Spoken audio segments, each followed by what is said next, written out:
Wow, grabe, sobrang ganda. Guys, Gemini, kung di ka pa ba naman mapamind dito, ewan ko na lang sa'yo, Gemini, okay? So, unang-una guys, unahin natin to gitnang-gitna, abundance, no? Abundance, kasaganaan, pagpapala, mga blessings, mga kapiksi. Matutulong kayo mag-antay, guys, no? Sabi dito, parang wait, may abundance na paparating sa'yo. Mag-antay ka lang. May kasaganaan na paparating sa'yo ngayong November, mga kapiksi. And itong kasaganaan na to guys, ito yung magiging susi mo or maaaring maging susi mo para makarecover ka.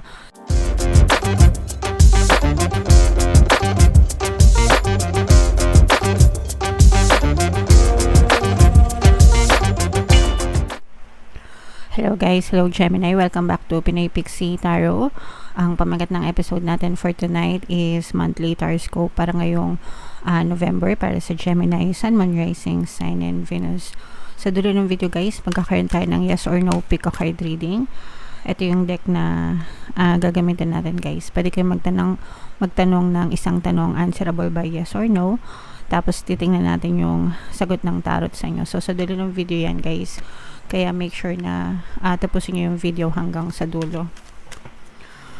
So, unahin natin to guys. Tingnan natin yung mga mensahe sa inyo ng inyong mga gabay. By the way, mga kapiksi, naka-publish na yung inyong mga 20-25 kapalaran sa bawat zodiac sign. Kung hindi nyo pa napapanood, hanapin nyo na lang sa homepage natin, mga kapiksi. Wow, grabe. Sobrang ganda. Guys, Gemini, kung di ka pa ba naman mapamind dito, ewan ko na lang sa'yo, Gemini, okay? So, unang-una guys, unahin natin to gitnang-gitna, abundance, no?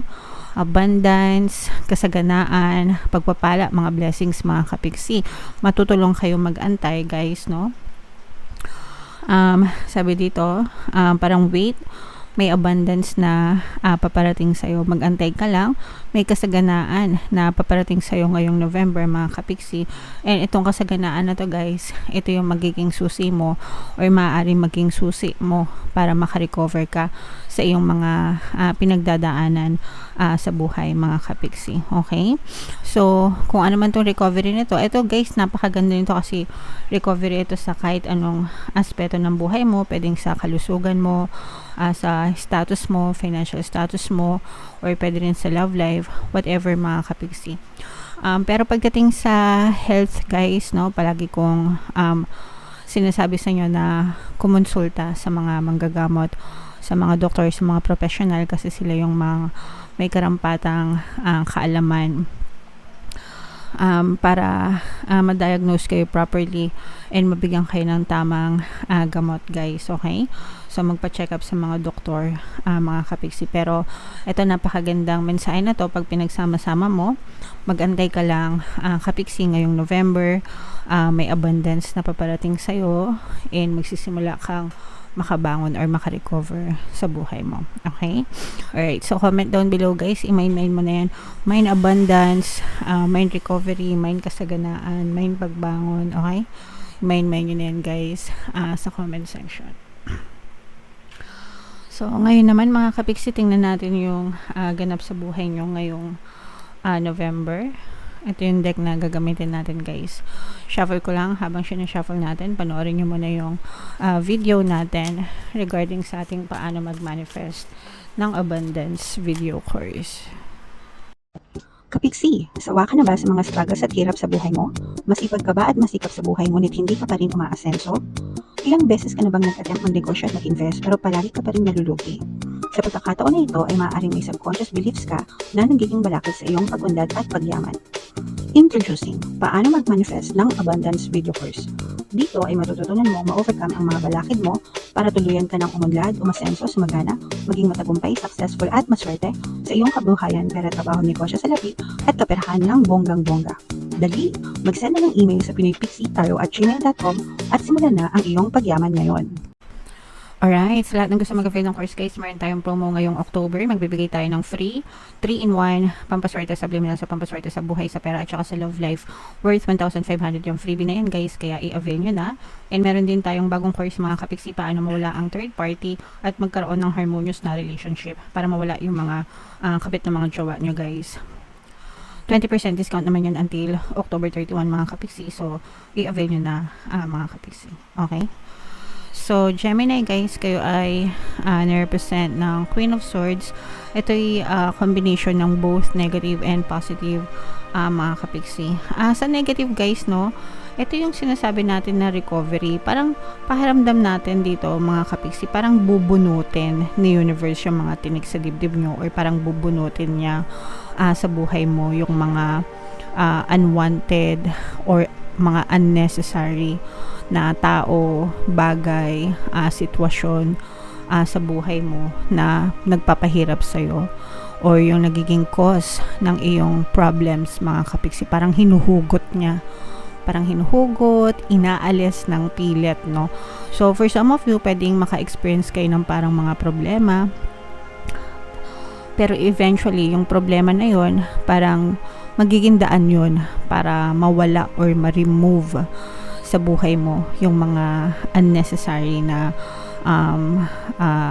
tawag dito, nagsasayang ng energy mo. So parang maaaring maging parang ano siya, blessing in disguise mga kapiksi. Di ba pag sinabing blessing in disguise, akala mo problema, pero pagkatapos ng problema na yon, doon mo makikita or mararanasan yung blessings, yung recovery mga kapiksi. Okay?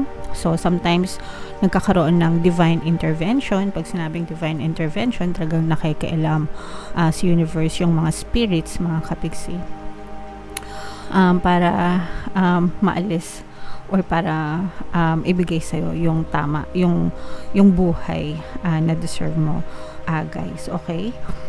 So yeah. And sa good news naman mga kapiksi, for some of you, this is road to recovery talaga ito guys, no? This is road to recovery, road to success, road to progression mga kapiksi. So dahil unti-unti nang mabubunot yung mga tinik sa inyong mga dibdib mga kapiksi, gumagaan ang iyong pakiramdam, gumagaan ang iyong isipan, and kapag nandun ka na sa stage na yon, mas magiging mabilis yung progreso mo, mas magkakaroon ka na ng movement. Parang ano yan guys, parang nakakawala sa kadena, no? Yung kadena na yun yung mga negative na sitwasyon mo yung nagpapatali sa'yo. Pero dahil mabubunod na nga yung mga tinik sa dibdib mo, parang napuputol yung kadena mo sa kahirapan, kadena sa kasawian, kadena sa sakit ng dibdib, kadena sa kalungkutan, yun. So parang nakawala ka dun sa kadena na yun, and unti-unti ka na magkakaroon ng progress and recovery sa buhay mo mga kapiksi. And also for some of you, eto guys, may mga opportunities na dadating sa inyo, pero ito parang feeling ko pag-iisipan mo pa itong mabuti mga kapiksi, no? Kasi parang ngayon ka lang natatauhan, parang ngayon mo lang kasi nga na bubunot na yung tinig sa dibdib mo, so parang lumiliwanag na yung isip mo, sabi ko nga, 'di ba? And doon mo na napapansin na ang dami palang nasayang na oras, ang dami palang nasayang na opportunities. So itong mga opportunities na to, parang binabalik-balikan mo siya sa isip mo, and pinag-aaralan mong mabuti mga kapiksi. And may mga tao din na tutulong at parang magsisilbing gabay mo, no? Sa iyong pagbangon. So hindi ka nag-iisa, may mga taong tutulong at aalalay sa iyo, mga family mo, friends mo, mga kapiksi. For some of you guys, parang feeling ko this is also a time of reconnection, no? Yung mga tao na parang matagal mo nang hindi nakakausap, hindi nakikita, parang you will try to reconnect with them mga kapiksi, para i-rebuild, no, yung inyong relationship, or i-build yung inyong mga dating pinagsamahan, parang rekindle, ganyan, rekindle kumbaga guys. Okay, now for some of you, mag-ingat din kayo, no? Parang with this message guys, parang pinag-iingat din kayo na wag na kayong masyadong parang wag kayong masyadong, alam niyo yung ano, wag kayong masyadong pabugso-bugso sa inyong mga damdamin at sa inyong mga desisyon sa buhay, kasi baka magkamali kayo ng desisyon. So take your time mga kapiksi. Yung parang ano, parang gamo-gamo, huwag kayo masyadong magpasilaw sa liwanag, guys, no? Yun yung ibig sabihin nito. Huwag kayo masyadong magpasilaw sa liwanag, mga kapiksi. Kasi parang gamo-gamo, di ba yung mga gamo-gamo, mahilig sila sa mga ilaw ng kandila. Dati lampara, di ba, ng mga unang panahon na sa mga ilaw sa maliliwanag, no? Pero kapag sila ay nadikit, no, napapaso, so nagiging cause yun ng kanilang kamatayan or kasawian. Danger ang ibig sabihin. So kayo, parang ganun, guys, parang sinasabi dito na mag-ingat kayo sa liwanag, mag-ingat kayo sa mga, kasi may mga opportunities nga na dadating sa inyo, mga kapiksi. Maganda na may mga opportunities, pero kailangan nag-iingat pa rin, guys, kasi alam nyo naman, sa panahon ngayon, may mga opportunista rin, mga kapiksi. So para hindi kayo mapagsamantalahan ng mga opportunista. And for some of you, ito nga, no, other opportunities ito sa pera, mga kapiksi. So pwedeng magkaroon kayo ng bagong opportunity sa trabaho or bagong opportunity na pwede nyong pagkakitaan. So not necessarily trabaho, there are multiple ways to earn money, especially nowadays, mga kapiksi. So for some of you, parang ganon, may mga makikita kayong mga bagong chance or bagong opportunity sa kaperahan, mga kapiksi. Pero and overall, guys, yung sa relationship nyo naman, hindi lang ito sa sa family, pwede pati yung relasyon nyo sa mga katrabaho nyo, sa mga kaibigan nyo, sa mga, kasi parang parang nabubuhay ulit kayo ngayon. Yung iba sa inyo, parang feeling ko ang tagal nyo nagtago or ang tagal nyo nagmukmok, pwedeng naging loner kayo or introverted, ganyan. Pero ngayon parang sinasamantala mo na okay ka na, you're focusing on yourself, focusing on your healing, recovery, and mas ino-open mo yung sarili mo sa ibang tao, ganyan. Parang brand new you, brand new self mo, Gemini, okay? So, syempre kailangan natin yan, mga magagandang relasyon, mga kapiksi. Remember, no man is an island, okay? So, lahat tayo, kailangan natin na magkaroon ng harmonious na relationship sa ibang tao. So, i-mind yan, guys.